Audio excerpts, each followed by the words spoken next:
In 2019, 64-year-old retired physician Dr. Warren Bell disappeared during a solo hiking trip on Mount Rainier, leaving no trace behind except for a missing person report filed by his wife that evening.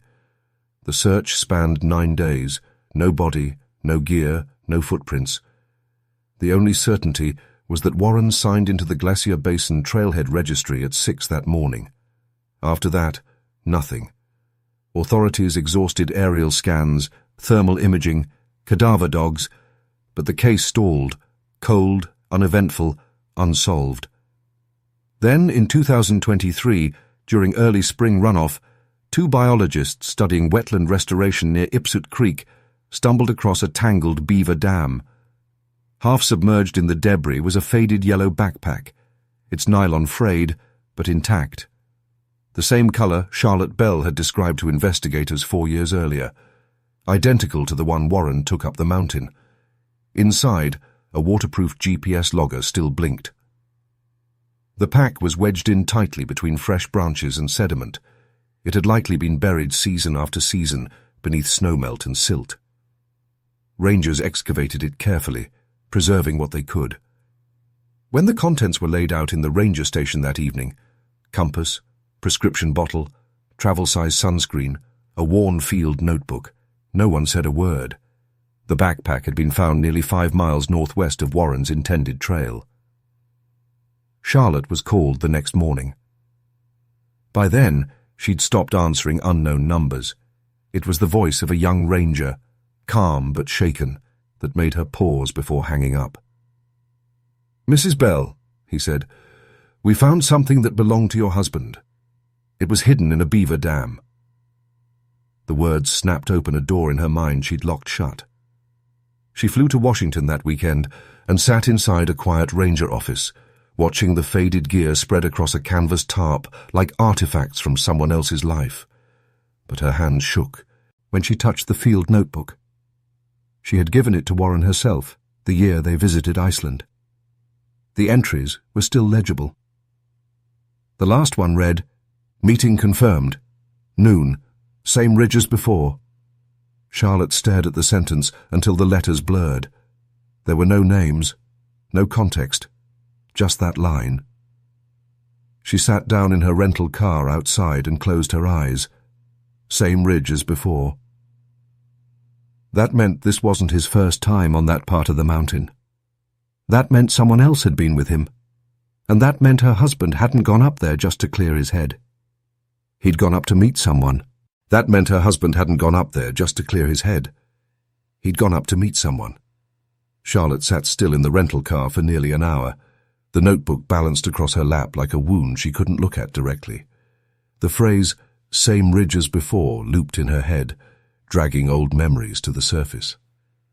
Not just of Warren's voice or his handwriting, but his patterns, his secrets, the ones she'd chosen not to see. Back at the ranger station, she asked to photograph every page of the notebook. They let her. She didn't tell them that one of the earlier entries referenced something she recognized immediately. Refer to 4, March, Redwood. That wasn't a location. That was his shorthand. Warren had kept a series of locked planners, one for every year since he began practicing medicine. He'd named them like book chapters. The Redwood planner was from 2018, and Charlotte remembered exactly where it was. She hadn't touched his office since he vanished. That night, in a hotel room overlooking the parking lot of a shuttered diner, she scrolled through the photos of the notebook again. Her hands were cold despite the heater running. The last 3 entries grew tighter, more cramped. The last one shook slightly at the end of the sentence, as if he wrote it with his hand resting on something unstable. The next morning, she flew home to Medford. Opening his office door was like disturbing an old crime scene. Nothing had been moved. His diplomas still hung crooked. The brass lamp on his desk hadn't worked since 2017, and she left it that way.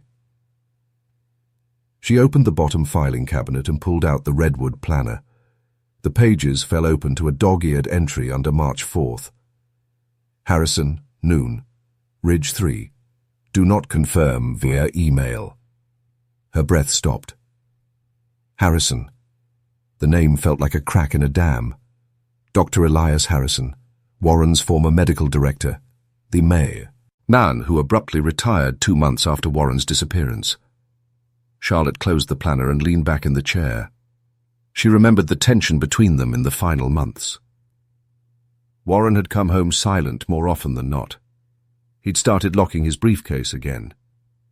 She pulled out the planners from Willow and Tundra, the years before and after, and found the same name again. Sparse, but always paired with obscure notes. Ask about holdbacks. Don't sign anything yet. Call Brenner pre-authorization audits.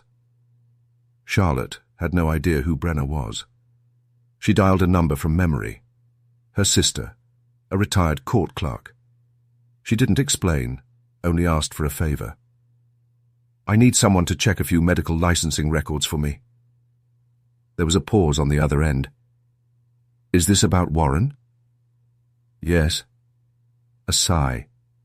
Then, give me 24 hours. Charlotte hung up, placed the 3 planners side by side on the desk, and whispered to the empty room. What did you find, Warren? That night she opened his computer. The password still worked. In the downloads folder, buried among trail maps and PDFs on wilderness medicine, was a folder labeled only with a single date, February 3rd. Inside were scanned copies of internal memos. One caught her attention immediately. It was from a hospital administrator to Harrison, referencing discrepancies in billing codes tied to organ donation reports. Her stomach tightened. The hospital had received a federal audit notice the same week Warren had scheduled that hike. That was no coincidence. Her phone rang. It was her sister. There's something you need to see, she said. Harrison didn't just retire. He was quietly investigated. No charges stuck, but something spooked the board bad enough to pay him out. Charlotte stared at the planners, then at the yellow notebook on the desk. Warren had planned to meet him on that mountain. Whatever they discussed, he never made it back down. Charlotte didn't sleep that night. She sat at Warren's desk, flipping through the yellow notebook again. Her finger traced the indentation in the final entry. He'd pressed the pen hard. Too hard for a man with steady hands. There were no messages from that day. No outgoing calls. But his GPS watch, returned to Charlotte by the Rangers when he first went missing, had never been fully analyzed, at least not by her. She had tucked it away in a drawer, too scared to touch it. Now, with the tech her nephew set up for her, she uploaded the data to her laptop. A blue trail appeared on the map, clean and methodical for most of the hike. Then, halfway up Ridge 3, it broke. The path veered west, off-trail, into an area marked in red on the park map as restricted due to erosion. Warren would have known better. The trail ended near a narrow gulch. Then, nothing. No signal. Charlotte stared at the final coordinates and compared them to the date in the Redwood planner. March 4th, noon. Her husband had gone off-trail to meet someone in an area known to be dangerous. And now, 4 years later, his backpack turns up in a beaver dam nearly 2 miles downstream from that exact gulch. The water would have carried it, but not him. She printed the coordinates and circled the red zone. She made copies of the memos from the February 3rd folder and packed them in an envelope with a note that read, "If anything happens to me, start here." The next morning, she drove to Tacoma and walked straight into the office of Robert Kessler, retired Forest Service investigator, now working freelance missing persons for families the system left behind. He had known Warren in passing. The two men had spoken at a medical rescue symposium in 2016. Charlotte laid the planner, GPS map, and hospital memos in front of him. "You think he was meeting someone?" Kessler asked. "I know he was." He studied the documents for a long time, saying nothing. Then he nodded slowly. This looks like something he didn't want anyone tracing, but you already traced it. I want to go up there, she said. I want to see the exact spot his signal disappeared. You're not going alone. 3 days later, they hiked out before sunrise. Kessler led, and Charlotte kept close behind, her hands gloved, the cold wind slapping her face as they ascended Ridge 3. The trail was steep, and erosion had made it more dangerous than she remembered. Just past the warning sign, the dirt thinned, and roots jutted from the slope like exposed nerves. Kessler stopped at the edge of the gulch. Below, the land dropped into a narrow ravine, slick with moss and shadowed by overgrown firs. This is where he turned, Kessler said, pointing at his GPS. The blue trail ends here. Charlotte's breath fogged the air. Then she saw it, wedged between 2 rocks at the bottom of the gulch, almost buried beneath leaves and branches, something yellow. They climbed down slowly, careful not to disturb the slope. The object was partially decomposed, faded with weather, but it was unmistakably Warren's hiking journal, the waterproof sleeve still clinging to its cover, the same yellow as the notebook found in the Beaver Dam. A matching set. Kessler peeled it open. Only 3 pages had survived. The final one contained a single broken sentence. He said this would disappear with the water. No one would know. The ink bled out across the page, obscuring the rest. Charlotte closed her eyes. He didn't fall, she said quietly. He was pushed. Kessler didn't argue. They hiked back in silence. That night, Charlotte sent copies of the notebook pages to a contact at a private forensics lab. She needed the paper dated. If it matched the date of the planned meeting, Maria's, H4, it would place Warren at that location, alive just hours before his disappearance. But what chilled her more wasn't the content of the journal. It was the fact that someone had tried to destroy it, and failed. The water didn't wash it all away, and whoever he was had underestimated just how much Warren documented. 3 days later, Charlotte received the lab report. The paper fragments from Warren's waterlogged journal dated back precisely to the week of his disappearance, March of that year. The ink used matched Warren's known pens. Even the pressure indentations aligned with his handwriting pattern. It was his entry. His last. She didn't cry. Not this time. The tears had already been spent in those first 6 months, when everyone had still believed he'd taken a bad step, or worse, walked into the woods with no intention of coming out. But Charlotte never believed that. Not once. Kessler called later that afternoon. I ran a quiet background check, he said, on Redwood Health Systems. She didn't need to ask why. She had been circling that name ever since she opened Warren's planner. It's not clean, Kessler said, and it never was. Back in the early 2000s, it was flagged for insurance irregularities. Some whistleblower nurse filed a report. Never went anywhere. The nurse was fired for cause. They buried the story. Happens more than you'd like to think. Charlotte ran her fingers over Warren's day planner. The initials J.C. were circled on the March 4th page. She hadn't noticed that before. Her stomach turned. I think he met with someone that day, she said. Someone from Redwood. Kessler agreed. The timing lines up. One of their former directors, Jeffrey Caro, left the hospital the week Warren disappeared. No statement, no announcement. He just vanished from the org chart. She remembered that name. Caro had once been Warren's supervisor in the organ transplant division, before Warren moved to the emergency wing. The two had clashed publicly. Different ethics, different priorities. Warren was meticulous. Caro was known for cutting corners. That night, Charlotte took out her late husband's old desktop hard drive, one she hadn't touched in years. It booted slower than she remembered, but she found the folder Warren used for patient research.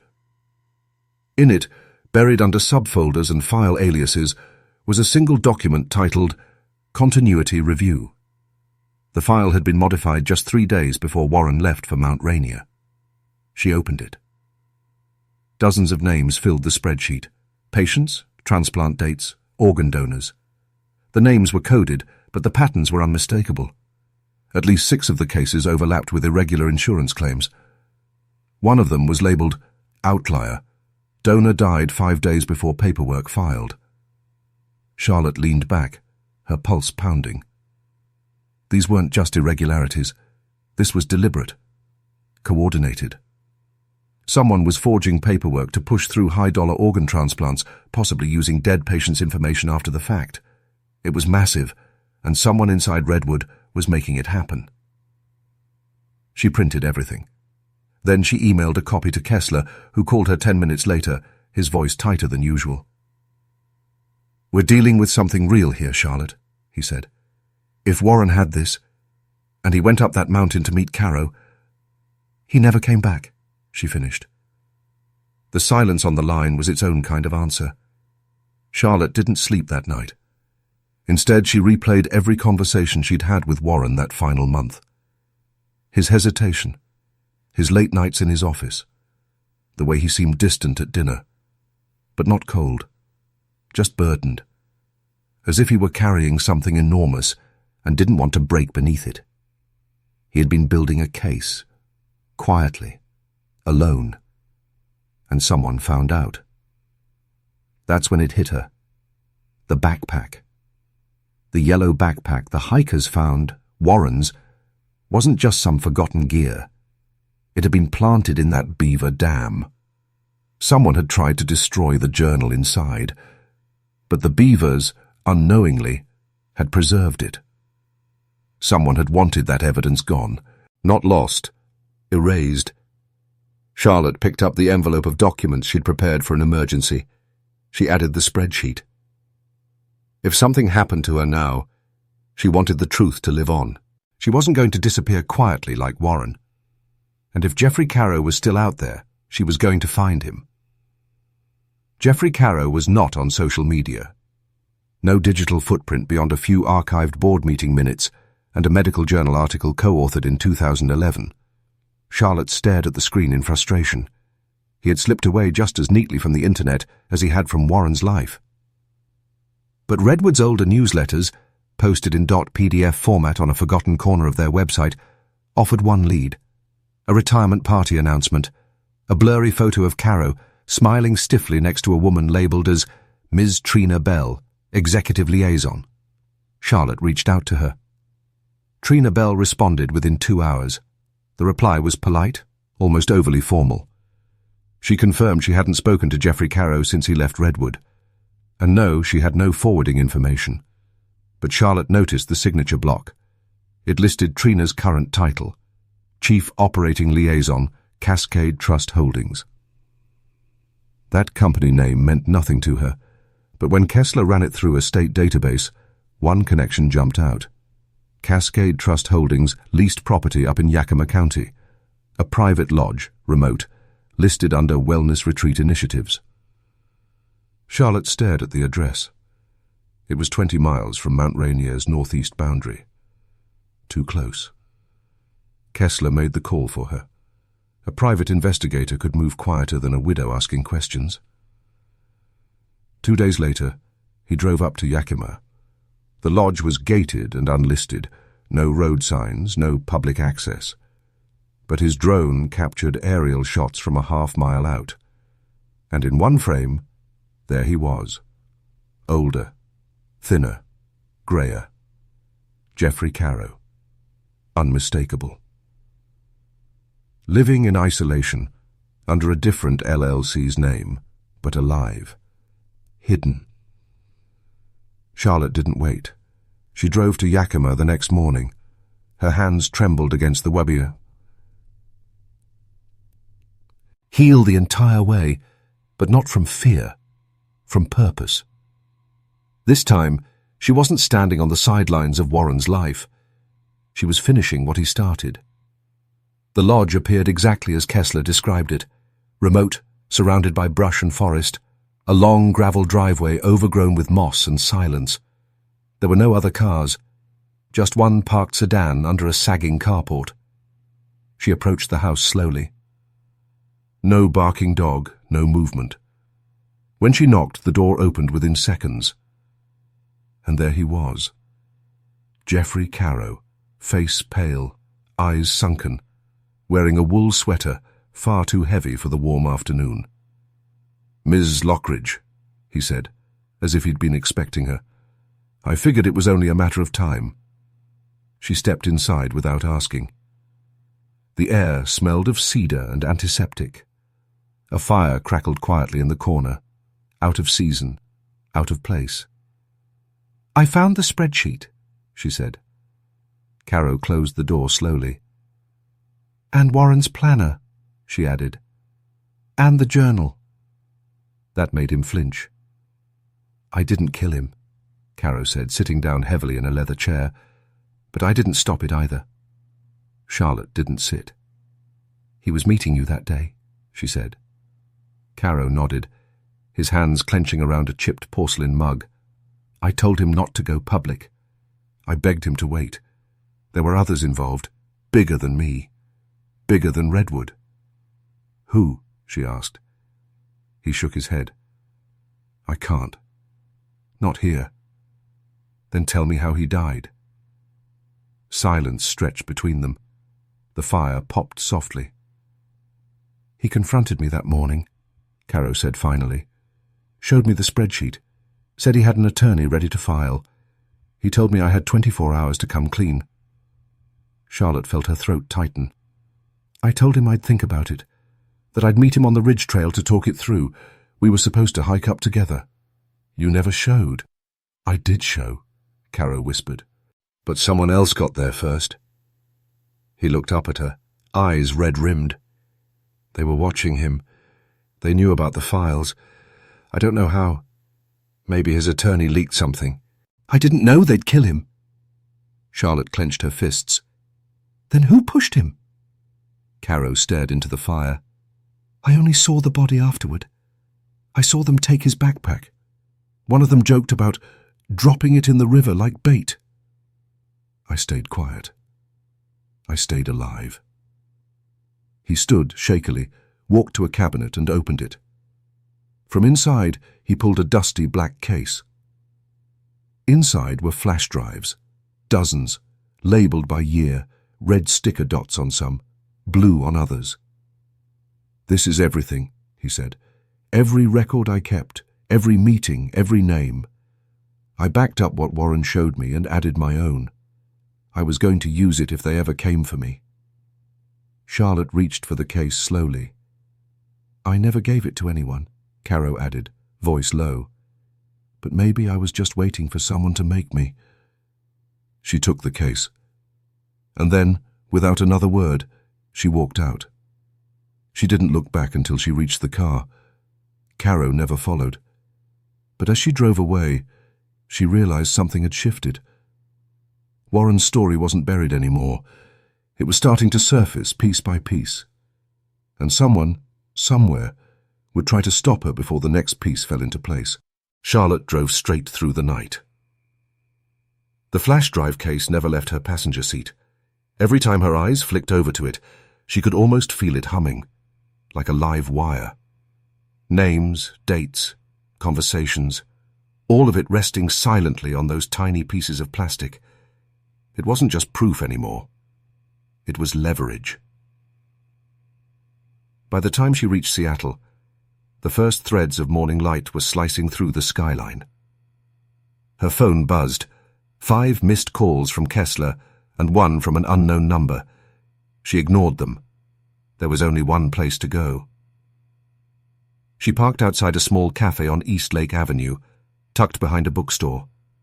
The lawyer Warren had trusted, his old college roommate Daniel Novak, was already there waiting, just like she'd asked. He looked older than his picture, grey creeping into his temples, but his eyes were sharp, alert. "You actually found him," he said, sliding her a cup of coffee. Charlotte opened the case on the table. Daniel scanned the drive labels in silence. "If even a fraction of this is real." "It is," Charlotte said, "and I need you to protect it." Daniel nodded slowly. "I can encrypt and duplicate everything. Store it offline. But once I start digging, they'll know someone's touched the wire." She looked out the window. A black sedan idled too long across the street. Probably nothing. Or maybe not. "Good," she said. "Let them know." Daniel paused. "You're not just looking for answers anymore, are you?" Charlotte met his eyes. "I'm going to finish what Warren started, and I want them to know I'm coming." 3 days later, Kessler called from a burner number. "They moved Caro," he said. "The lodge is empty. No sign of him." Charlotte had expected as much. She'd taken everything he had, and someone else had probably realized it. "He's running again?" she asked. "No," Kessler said. "I don't think he ran. I think someone relocated him." That landed hard. She hung up and checked her email. The encrypted files Daniel had promised were already uploaded to a secure portal, all of them time-stamped, backed up, and mirrored across 3 separate drives. She clicked on one folder. Inside, Warren Lockridge, interviews. Audio files, dozens, maybe from his conversations with whistleblowers. Some were short, others over an hour long. She clicked on the longest one. It opened with a soft chime, then Warren's voice, calm and focused. "This is Warren Lockridge, Redwood Project Archive. Recording date, March 17th, 2023. Subject, Catherine Monroe, former VP of Operations, Redwood Seattle Campus." Charlotte froze. The name echoed. Catherine Monroe had been at the ceremony the day Warren died. She'd delivered the dedication speech, hugged Charlotte, cried real tears. But here she was, on tape, telling Warren about falsified reports, treatment cover-ups, and internal memos, warning the executive team that patient outcomes were being manipulated for grant renewals. Charlotte listened to the entire hour. By the end, she was shaking. Warren hadn't just uncovered fraud. He had interviews, names, witnesses, evidence. And it was all about to vanish. Until now. That afternoon, Charlotte walked into the newsroom of the Seattle Examiner. No appointment. Just a flash drive and a file folder packed with printouts. The editor, a woman in her 40s named Rainier Talbot, stared at the documents for 10 silent minutes. Then she stood up and locked the office door. "You're telling me Redwood covered up medical fraud for years, your husband found it, and then he dies on a mountain trail under uncertain circumstances?" Rainier asked. Charlotte nodded. "And you have recordings, names, a financial trail?" Charlotte slid the case forward. "More than that," she said. "I have a reason." Rainier didn't blink. "You realize once we publish this, there's no going back." Charlotte exhaled. "That's the point." 2 weeks later, the headline broke. "Whistleblower death tied to medical fraud scheme. Internal files expose years of cover-ups at Redwood Institute." Charlotte watched the news alone, sitting on her couch with a cup of cold tea. Her phone had already started ringing. National outlets, advocacy groups, government offices, even 2 attorneys from the Justice Department. She didn't answer. She was already packing a small bag. Because the next folder in the archive wasn't about Redwood. It was about something else Warren had discovered, a separate list of contractors, payouts, and offshore transfers tied to Cascade Trust Holdings. And that trail didn't stop in Washington. It led straight into the heart of D.C. Charlotte zipped the bag shut. This wasn't over. Charlotte boarded the 4 p.m. flight to Washington, D.C. with nothing but a carry-on, the flash drive case, and a thin manila folder of printouts. She didn't sleep on the flight. She didn't even close her eyes. She read and reread the names tied to Cascade Trust Holdings, a shell corporation with no website, no employees listed, and only one consistent address, a nondescript suite inside a D.C. office building with over 20 tenants. She'd circled one name in red ink, Thomas Baird, former Undersecretary for Health and Human Services, long retired, now listed as senior consultant for Cascade Trust. Warren had circled the name too, in a different color, and in his notes beneath it, possibly the broker, may have paid off physicians. Look for MedNova files. Charlotte didn't know what the MedNova files were. Not yet. But something about the way Warren had underlined that name and placed it beside his own felt too purposeful to ignore. When the plane touched down, she didn't stop at baggage claim. She walked straight out of Reagan National and called Daniel Novak. "Are you sure you want to do this alone?" he asked. "I'm not alone," she said. "I have his map." That night, she stood across the street from 301 Delano Street, W. The building listed as Cascade's registered address. It looked like any other corporate block: glass panels, brushed aluminum door handles, a digital directory inside listing law firms, lobbying groups, and a dentist's office. But one name on the directory wasn't real. Suite 404, Hawthorne Data Strategies. It wasn't on Google, no website, no business records, but it appeared in Warren's notes, twice, connected to large wire transfers sent out of Cascade's account and into third-party shell firms in Eastern Europe. Charlotte took a breath and walked in. She didn't plan to confront anyone. Not yet. She just needed to see. The SEC. Security guard didn't look up. The elevator doors whispered open, and she pressed 4. The hallway upstairs was empty. A line of closed office doors stretched down both sides, some with signs, some blank. But Suite 404 had no plaque, no window, just a keypad entry with a red light and a quiet hum of electronics behind the door. Charlotte stood in front of it. In the silence, a memory came back. Something Warren once said to her over dinner, maybe 2 years before he vanished. The people who hide things for a living, they don't call themselves criminals. They call themselves consultants. The keypad blinked. Someone inside was unlocking it. Charlotte stepped back quickly, blending behind a water cooler alcove just before the door opened. A man stepped out, tall, grey suit, no tie, carrying a briefcase. He didn't notice her, but she recognized him. Thomas Baird. He walked calmly down the hall, tapped the elevator button, and disappeared behind closing silver doors.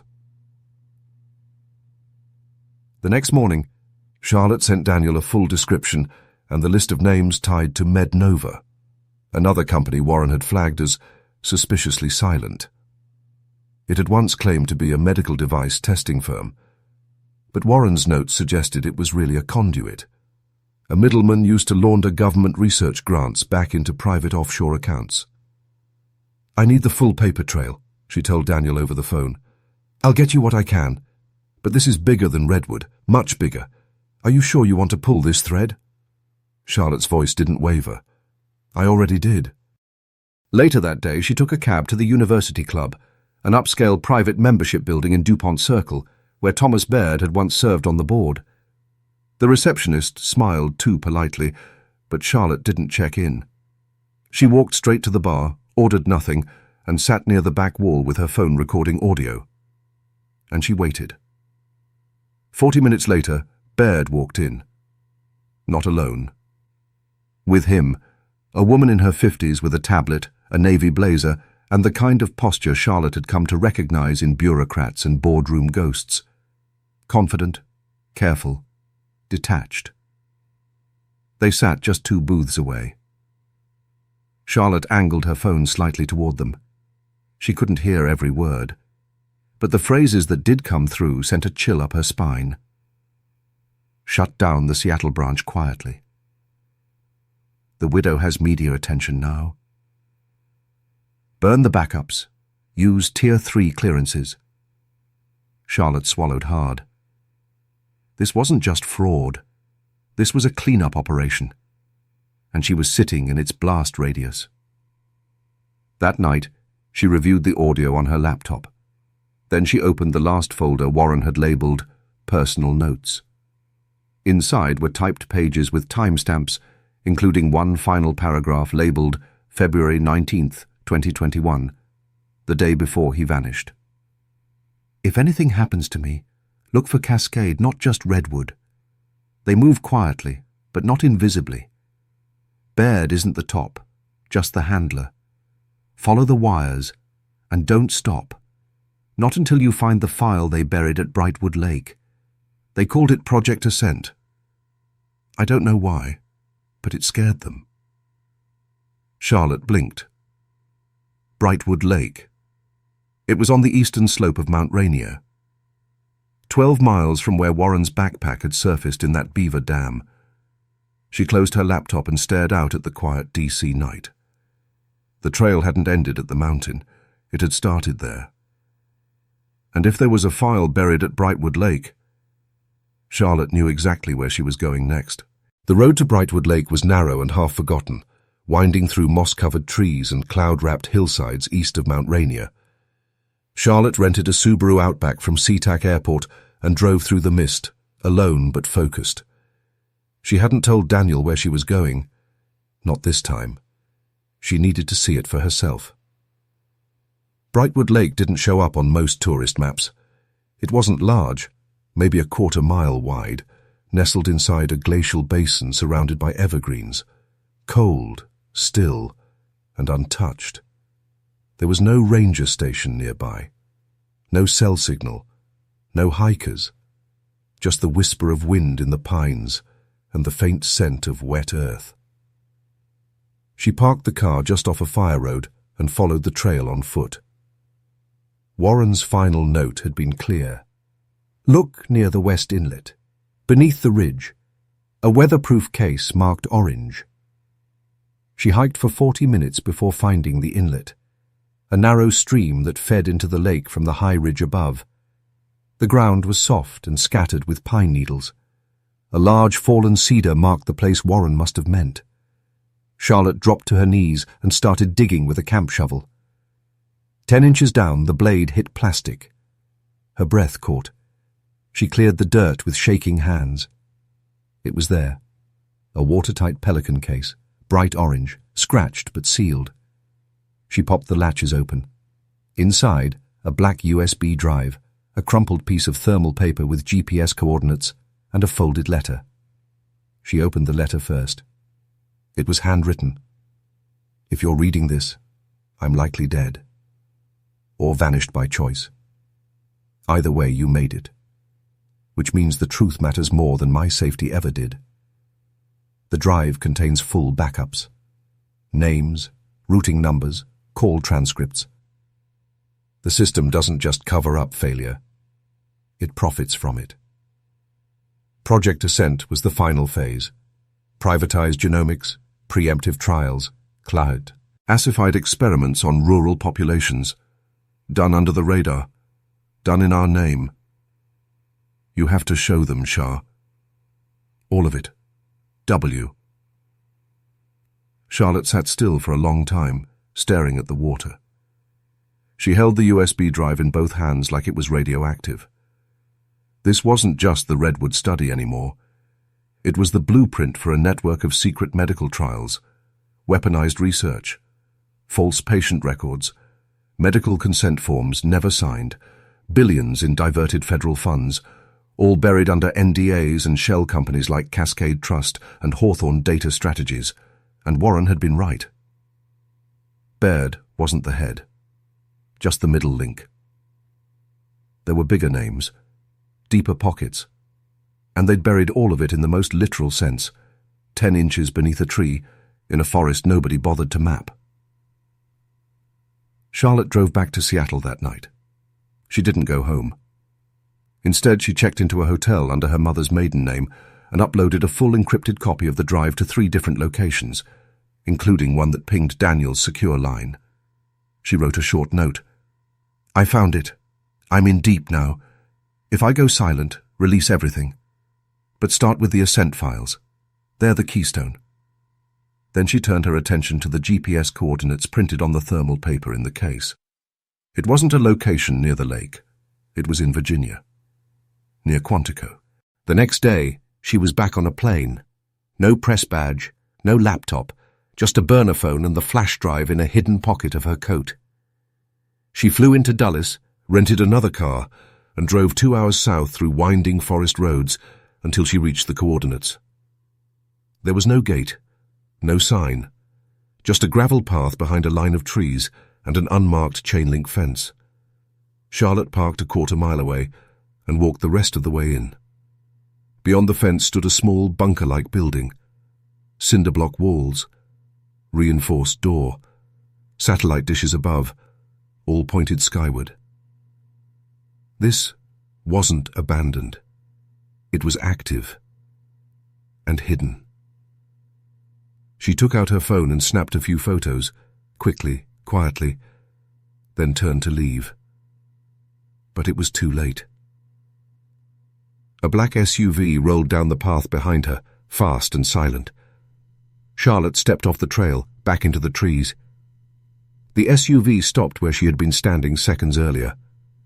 2 men got out, suits, earpieces. One of them scanned the tree line. Charlotte didn't move. She didn't breathe. Then a third man stepped out from the back of the SUV.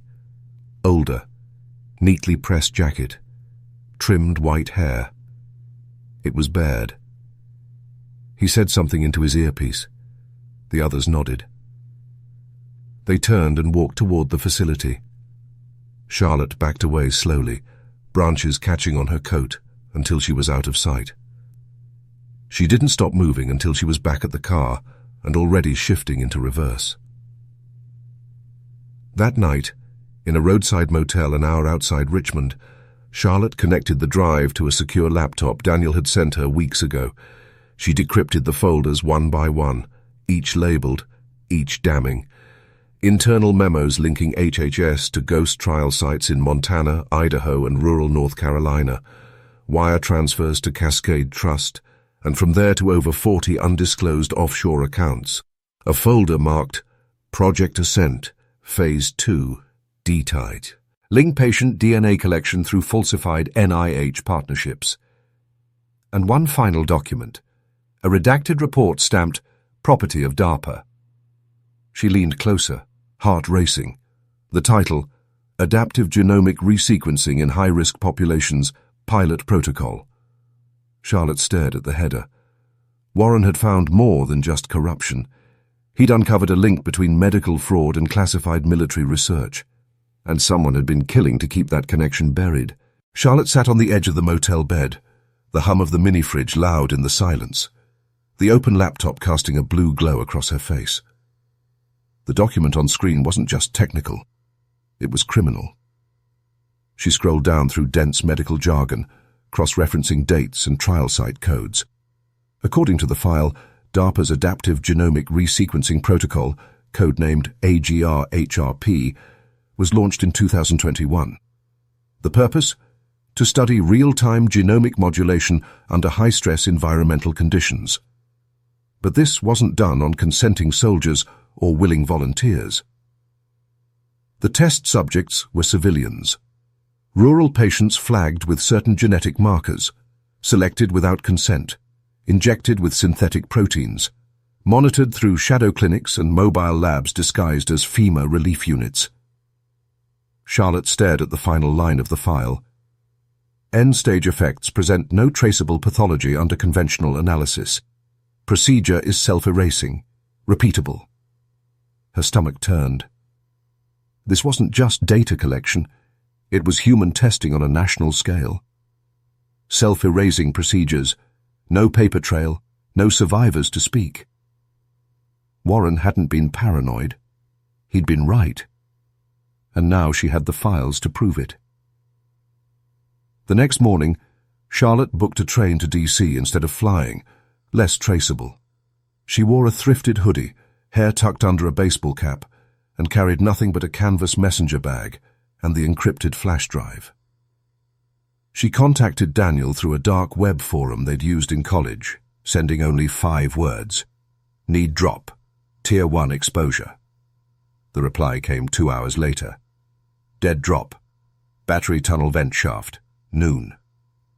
She made it by 11:50 a.m., waited exactly 4 minutes, and then spotted the black Go-Ruck backpack wedged behind a concrete barrier under the vent structure. Inside, a burner phone, a new laptop, 3 preloaded SD cards, and a note scribbled on yellow notepad paper. "Your back is covered. Temporarily. They're watching Capitol Hill and Langley, not NIH. Upload and run. See you on the other side." She transferred the files to the new cards, placed one inside the lining of her coat, and pocketed the burner. At 3:15 p.m., she walked into a newsstand across from Union Station and passed the second SD card to a freelance reporter from The Intercept, under the pretense of buying a lottery ticket. Then she walked out and disappeared into the crowd. That night, back in her motel room in Alexandria, Charlotte turned on the TV and watched the world stay silent. No headlines, no leaks, nothing. She checked her secure inbox. Nothing. She refreshed the mirror sites. Still nothing. Either no one had received it, or someone had, and buried it. She stared at the burner phone on the dresser. Then it rang. Just once. No caller ID. She answered. A male voice. Calm, clipped, anonymous. "Charlotte Reeves?" Silence. "You've been carrying something that doesn't belong to you." Charlotte's fingers tensed on the phone. "You should know, the people you're playing with, they don't negotiate. They erase." Then, a soft click. The line went dead. She stood frozen. Within seconds, she yanked the battery out of the burner. 20 minutes later, she was in the car, driving west with no destination, and her remaining SD card hidden beneath the dashboard fuse panel. 3 days passed. Charlotte moved from motels to truck stops to short-term rentals.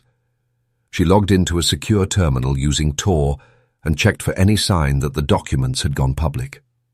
Still nothing.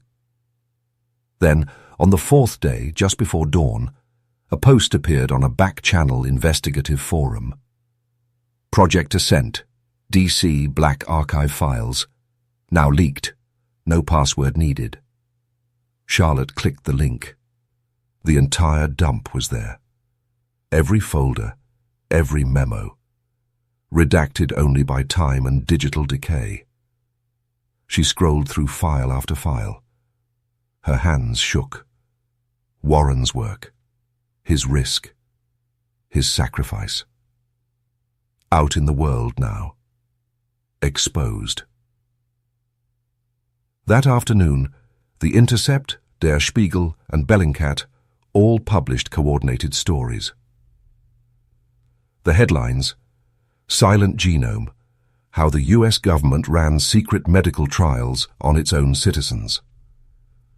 DARPA's Ghost Patients, uncovering the genetic black sites. Project Ascent, the trial with no name. Names were named. Photos surfaced. One document even showed an internal meeting calendar entry linking former NIH Deputy Director Harold K. Stern to private funding conversations with a contractor listed only as Artemis Group. It spiraled fast. Within 72 hours, the House Oversight Committee called an emergency closed-door session. Langley denied involvement. DARPA went silent. The CDC's internal communications were frozen, and on Friday morning, a whistleblower from within Cascade Trust turned up dead in a hotel room in Denver. Fentanyl overdose, they claimed. Charlotte didn't buy it. By Sunday night, Daniel finally got through on a secure channel. She picked up. "You still breathing?" "Barely." "They know you leaked it. But the window's cracked now. People are listening. Keep moving." She exhaled, tired, but alive. "We're not done, are we?" "No," Daniel replied. "This was the first floor. We haven't even looked at what's in it." E-basement. Charlotte looked out the window of the roadside diner where she'd stopped to charge her laptop. Dark sky. Rain on the windshield. Headlights approaching in the distance. She knew she couldn't go home, but she didn't need to. Warren's voice echoed in her mind. The truth doesn't need comfort. It needs courage. And now she had both.